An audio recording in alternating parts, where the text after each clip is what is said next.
Oh my gosh, I can't believe it.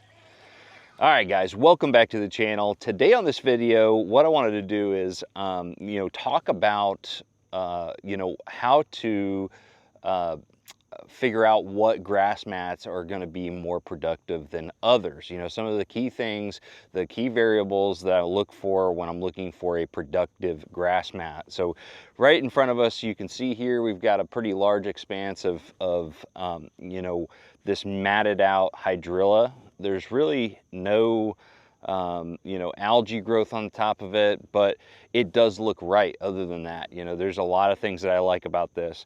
And not every single grass mat is going to be created equal. And when you start frog fishing and you really put in the time, you're going to realize that a mat may look perfect, but there's some key little things that are going to make it productive or just completely dead. So that's what I want to do today. The first thing that I want to drive home for you guys is when you're looking for good mats to especially throw a frog, a hollow body frog on top, and one of the most exciting techniques. And we're getting into the time period when a hollow body frog on these grass mats is really, really good. But the first thing that I want to drive home is that you want grass mats that have a lot of open water underneath them. And that's why this time of year is really when the frog bite starts going off. And it's not because the fish haven't lived underneath these mats in July or August.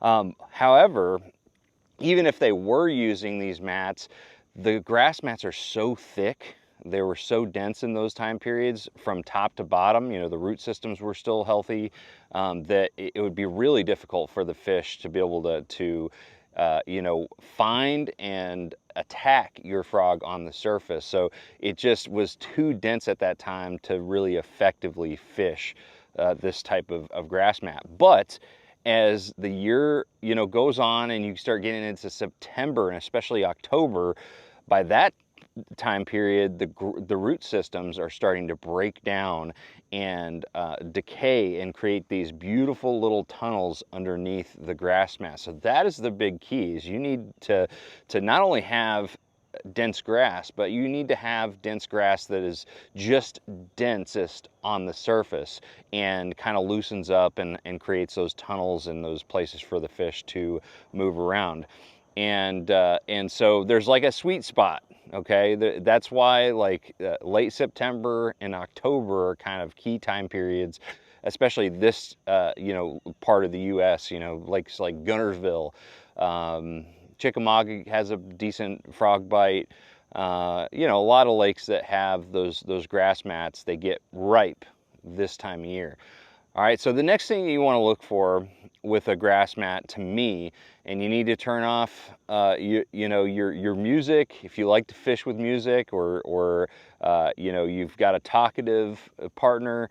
You got to turn all that stuff off. You've got to really tune in to what's going on, audibly around these grass mats. So one of the biggest keys for me is if I get into an area and the grass mat looks perfect, but I don't hear popping, I don't hear that the sipping of the bluegills, all those popping noises. It's almost like Rice Krispie treats.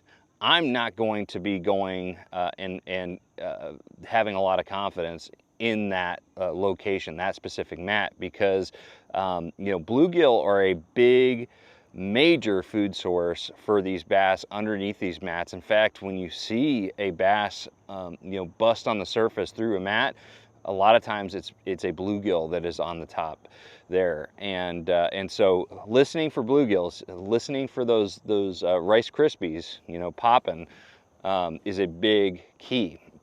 And then beyond that, you really want to start looking at the mat in terms of okay, it's dense enough to create a mat on the surface, but is it too thick or is it too thin on the surface?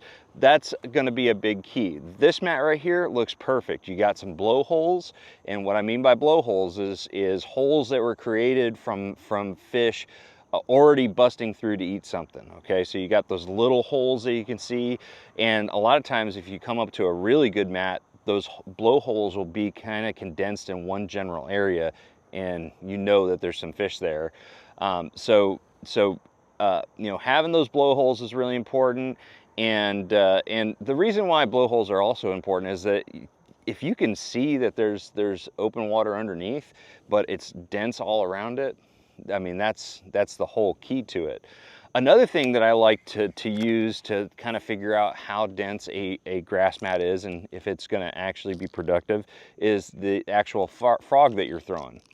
So if your frog, you know, creates too much of a wake, you know, and ripples, it's probably going to be too thin of a mat. Okay, but if it doesn't create any ripples at all, you know, like as you're dragging it, it's not really creating any ripples. In fact, it maybe be tumbling on top of the mat, it's probably going to be a little bit too thick.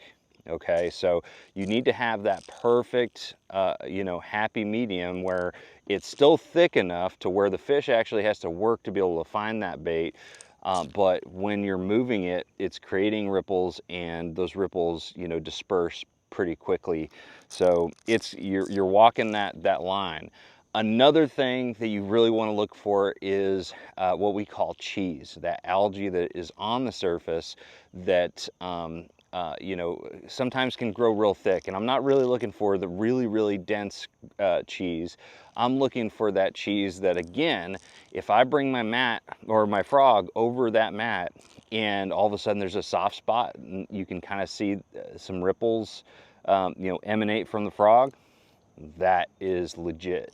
That is money, because that means that there's a little opening, you know, the little soft spot in the mat, and that's usually what you're looking for. But cheese, for some reason, attracts a lot of bass, and you get a lot of bites because of it. So anyways, guys, those are just some observations and some key variables that I look for when I'm frog fishing and trying to find the right mat. This is definitely a lot of fun to do, you know, throwing a big hollow body frog over these mats, and right now is the time to do it. So anyways, guys, thank you so much for watching. Make sure you like, share, subscribe if you enjoy this content. That is one of the best ways that you can support my channel, is you know, just by, you know, liking, sharing, and subscribing. So please do that. And other than that, if you have any questions or you want me to cover a topic in a future video, drop a comment below, and I'm going to see you out on the water. Trust the process.